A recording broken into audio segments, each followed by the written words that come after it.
তোর বড় দেখলে মনে জল লাগে ফষ্টি নষ্টি করতেছে। যে মিথ্যা কথা কইতাছ এরকম কোন মানুষ? আমি মোর কখনো মিথ্যা কথা বলি না। মিথ্যা কথা আর নামে কথা কও, আমার বোন নামে কোনো মিথ্যা কথা কবি না। তুই বিশ্বাস করছ না? বিশ্বাস না করলে আমার সাথে চল। তুই কি অ্যাবসলিউটলি শিওর? শিওর, তাহলে আমি কি এটা লক করবো? 100% শিওর। হ্যাঁ, লক করলাম। এটা কি করতেছে? নিজ চোখে দেখ। আমি তোমাকে দুই এটা আশা করতে পারি।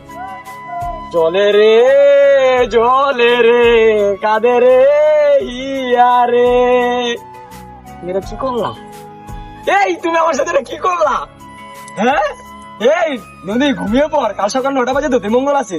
এমন পিরাল আসবে জেনে টেম্পু করে নাইতে চাইনি রে। তুমি এটা কি করলো? আজকে যদি আমার বন্ধু মাইক দিয়ে এলাকা ছড়িয়ে দিত তাহলে আমার কি হতো? আমার বন্ধু থেকে আজকে এবার তুই আর মেকা ভাই মিলে আজকে আমার বন্ধু যদি কিছু করতো, যদি মাইক দিয়ে এলাকাবাসী জানে তাহলে আমার কান কি, আমার আজকে কান কাটা যেত। কি করলা তোমরা এটা? যাই করছো আমি ওই যে তো দেখছে ওরা, আমি গায়েব করে দিই, এরপরে আবার কিছু করলে দেখে